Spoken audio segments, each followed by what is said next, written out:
अस्सलाम वालेकुम dear students, कैसे हैं? मुझे उम्मीद है खैरियत से होंगे। अब हम एक्सरसाइज 3.3 का क्वेश्चन नंबर 2 सॉल्व करेंगे।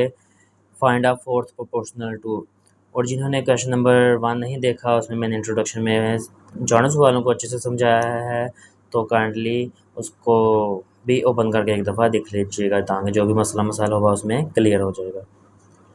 तो लिखा हुआ है क्वेश्चन नंबर 2 में, find out fourth proportional to 5, 8 and 15।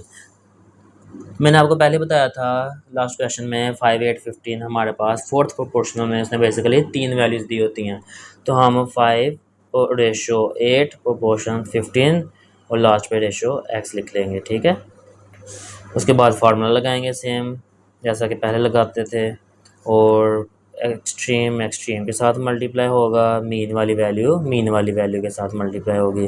तो 8 15 से मल्टीप्लाई होकर 120 बनाएगा, ये मल्टीप्लाई हो रहा है इधर आके डिवाइड हो जाएगा।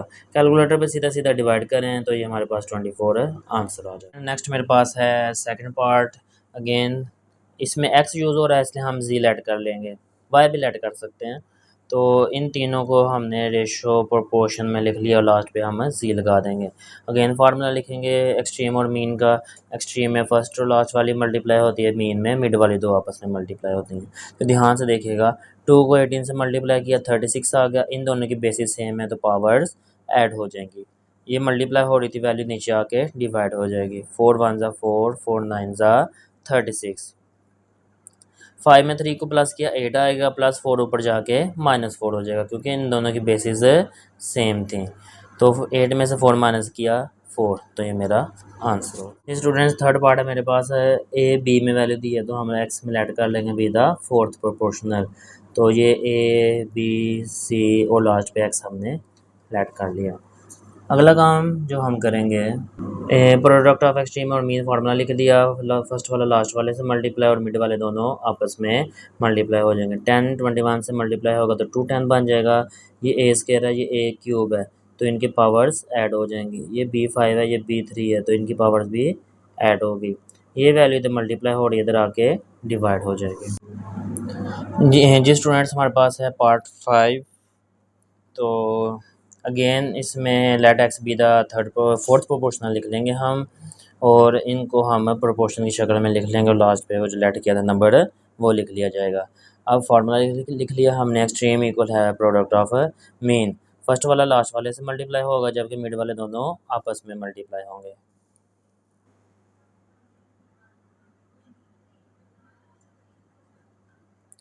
तो जब 10 21 से मल्टीप्लाई होगा तो ये 210 बन जाएगा। ये बेसिस सेम है तो 2 + 3 पावर्स आपस में ऐड हो जाएंगी। इनकी बेसिस भी सेम है तो 5 + 3 पावर्स आपस में ऐड हो गई। ये वैल्यू मल्टीप्लाई हो रही थी एक्स के साथ तो इधर आके डिवाइड हो जाएगी। अब आपने कैलकुलेटर पे क्या काम करना है, 210 डिवाइडेड बाई 15 करेंगे तो आपका इजीली आंसर आ जाएगा 14। तो 15 1 ज़ा 15, 15 14 ज़ा 210 हो जाएगा हमारे पास। तो 3 में 2 प्लस किया 5, 5 में 3 प्लस किया 8। ये ए की पावर 5 ऊपर जाके नेगेटिव हो जाएगी, बी की पावर 6 भी ऊपर जाके नेगेटिव हो जाएगी। तो 5 में से जब 8 हम माइनस सॉरी ये बेसिस सेम है तो 5 में से 5 माइनस हो गया, ये बी दोनों सेम है तो 8 माइनस 6 आ जाएगा। तो 5 5 से कट गया, ए की पावर 0, 8 में से 6 माइनस किए तो 2 आ जाएगा। किसी भी बेस की पावर 0 हो तो वो इक्वल होती है 1 के। हमने प्रीवियस बुक में क्लास 9 में डिस्कस किया था लॉगरिथम के टॉपिक में। तो b का स्क्वायर एज इट इज़ आ जाएगा, 14b स्क्वायर ज़ा 14b square is my answer. Students next मेरे पास है फोर्थ पार्ट। अगेन उसने हमें क्वेश्चन दे दिया लेकिन इस दफ़ा एक्स में दिया है तो हम जी लेट कर लेते हैं। Let g be the fourth proportion. तो ये जैसे जैसे थे ना इनको इसी तरतीब से लिख लें, रेशियो और प्रोपोर्शन में, और लास्ट पे आपने जी लिख देना है। तो फार्मूला लिख दिया एक्सट्रीम और मीन का। एक्सट्रीम फर्स्ट वाले और लास्ट वाले को मल्टीप्लाई करेंगे, मीन में हम मिड वाले दोनों को आपस में मल्टीप्लाई करेंगे। तो ये 5 है, ये 40 है, 5 कॉमन चला गया, और ये x4 है, यहाँ x3 है। कम अज़ कम 3 कॉमन आ सकता है दोनों में से, तो 3 कॉमन ले लिया। इधर क्या बचा, इधर से तो 5 चला गया था बाहर, 4 में से 3 x बाहर चले गए, पीछे 1 x बच गया। माइनस 5 8 ज़ा 40, और ये x3 तो बाहर चला गया है तो इसलिए यहाँ पे और कुछ नहीं आएगा, ओनली 8 आएगा। और ये फैक्टर इधर मल्टीप्लाई हो रहा था, इक्वल की तरफ आके डिवाइड हो जाएगा। नेक्स्ट अगला काम हम इनको अरेंज कर लेते हैं और नीचे बॉक्सेस वाली फैक्टराइजेशन हो जाएगी। इसके साथ कुछ नहीं है तो 1 होगा, 1 24 ज़ा 24। ऐसे कोई से दो नंबर्स को आपस में मल्टीप्लाई करें तो 24 आए।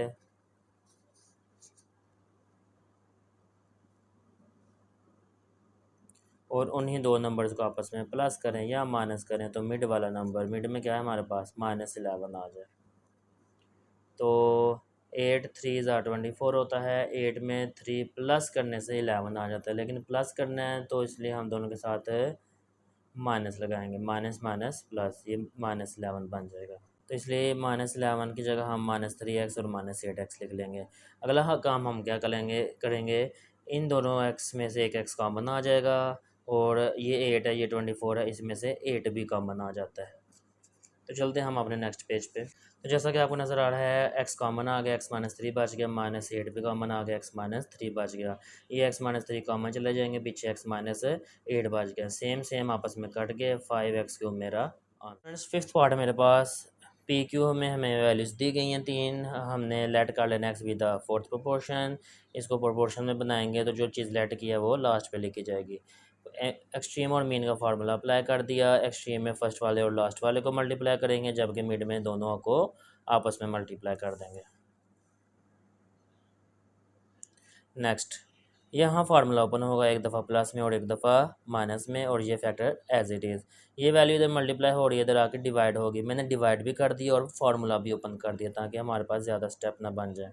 आप अगर बनाना भी चाहते हैं तो इट्स योर चॉइस, तो वो भी बेहतर है। ए क्यूब प्लस बी क्यूब का formula a plus B A square minus A B plus B का स्क्वायर। इन क्वेश्चन को करने से पहले आपने लाजमी फार्मूले एक दफ़ा देख लेने हैं, याद कर लेने हैं, ठीक है। तो ये प्लस वाली वैल्यू प्लस वाली वैल्यू से कट गई और ये पूरी फैक्टर इस पूरे फैक्टर से कैंसिल हो गया, पीछे बच गया p माइनस क्यू। हमारे पास है sixth part. Again let x be the fourth proportion. इनको हमने प्रोपोर्शन में बना दिया। मी एक्सट्रीम और मीन का हमने फार्मूला अप्लाई कर दिया। ये पूरी वैल्यू मेरी एक्सट्रीम है, ठीक है, रेशो से पहले पहले, और ये भी एक्सट्रीम है, तो इन्हें आपस में मल्टीप्लाई कर दिया और मिड वाली दोनों को मैंने आपस में मल्टीप्लाई कर दिया। ये दोनों फैक्टर्स इधर मल्टीप्लाई थे, इक्वल की इस तरफ आके डिवाइड हो जाएंगे तो नीचे आ जाएंगे। अब देखते हैं यहाँ पे फार्मूला ओपन होगा, इसका लैदा ओपन करें, इसका लैदा, क्योंकि एक पॉजिटिव है एक नेगेटिव है। ए cube plus B cube equal है A plus B A square minus A B plus B का स्क्वायर। अब पी की फॉर्म में बोलता हूँ मैं, P cube minus Q cube equal है P minus Q P square plus P Q plus Q का स्क्वायर। अब कटिंग करते हैं, सेम सेम आपस में कैंसिल, ये इस जैसा है। हाँ, ये वैल्यू हमारे पास बच गई, ये हमारा आंसर है। इजी से क्वेश्चन थे, इनको अच्छे से प्रैक्टिस करें ताकि आपके कॉन्सेप्ट्स क्लियर हों और कोई भी छोटी मोटी मिस्टेक है वो भी क्लियर हो जाए। तो लेजिए स्टूडेंट्स, क्वेश्चन नंबर 2 के भी सारे पार्ट्स हमारे पास कंप्लीट हो चुके हैं। वीडियो ख़त्म करने से पहले आप सबसे रिक्वेस्ट है कि काइंडली मेरे चैनल को लाजमी सब्सक्राइब कर लें और बेल आइकन पर क्लिक कर लीजिएगा ताकि मेरे मज़ीद लेक्चर्स आप तक टाइमली पहुँचते रहें। और अपने नोटिफिकेशंस को भी ऑन कर लीजिएगा जिनके नोटिफिकेशन ऑफ हैं। और मेरे चैनल का लिंक और मेरे चैनल को काइंडली अपने दोस्तों और कलीग्स के साथ भी, भांजे भांजियों के साथ भी शेयर करें जिनका मैथ वीक है, कमज़ोर है। मेरी कोशिश है कि मैं जो एवरेज और बिलो एवरेज बच्चे हैं उनको अच्छे से समझा सकूं, इसलिए मैं थोड़ा ब्रीफली अपने लेक्चर्स को डिलीवर कर रहा हूं। और इस मज़ीद जो आने वाले लेक्चर्स होंगे उनको भी मैं मज़ीद ब्रीफली डिस्क्राइब करूँगा, ठीक है। तो अपनी दुआ में याद रखिएगा। जज़ाकल्लाह, अल्लाह हाफिज़।